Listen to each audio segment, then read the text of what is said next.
Coucou, le projet Elrond EGLD est une blockchain d'infrastructure lancée pour concurrencer Ethereum, utilisant son jeton natif EGLD, anciennement ERD, fondée en 2017 par Lucas Todea et deux acolytes. Elle s'est concentrée sur l'évolutivité des blockchains.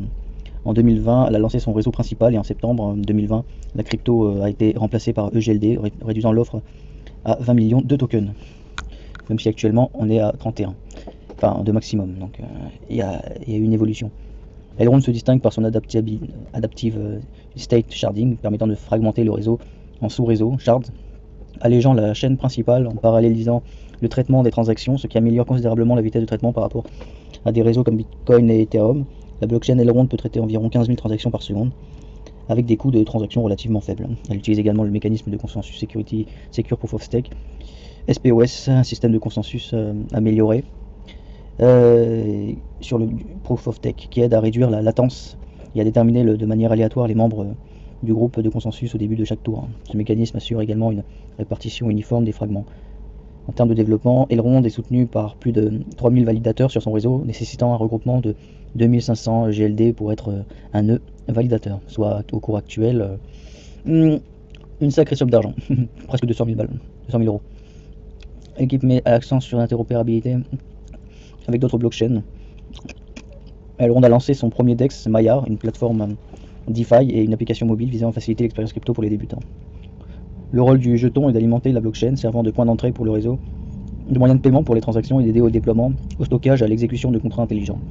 Elrond prend également en charge les jetons non fongibles, NFT, et propose des comptes intelligents qui supportent le stockage de données clés, valeurs au niveau du compte. Enfin, Elrond vise à fournir une alternative de blockchain efficace, évolutive, conviviale pour les développeurs et peu coûteuse, capable de satisfaire les besoins des grandes entreprises et d'offrir des solutions pour l'échange de données, les services financiers et l'IoT.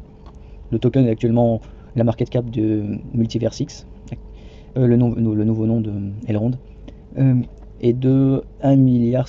Même il a connu une forte progression ces derniers temps là, avec le bull run, mais pas une progression si une progression quand même assez intéressante, hein. Il a fait plus de 100% de hausse, hein. Donc il est, on va dire 150% de hausse environ, mais depuis c'est plus bas, hein. Pas depuis, si on compare par rapport à février, il a à peine augmenté, et si on le compare par rapport à ses sommets fin 2021 où il était à 400, là il est qu'à 62, hein. Mais la market cap est non, mais il n'y a pas eu une énorme inflation depuis. D'ailleurs il y a plus de 80% des jetons qui sont émis, donc c'est pas si mal, hein. C'est une tokenomics correcte. Le truc, c'est que ça ferait presque 2 milliards en fully, en totalement dilué. Il est accessible partout, hein, sur tous les exchanges. Donc Binance, Coinbase, Google, Kraken, etc. Il a une communauté assez importante, hein. Beaucoup de gens suivent le projet. Et, je pense que c'est dû en partie au fait que, en raison de la forte promotion qui a eu lieu à son lancement, vers les fin 2020. Par des youtubeurs, des influenceurs, hein, comme Asher par exemple, qui en a fait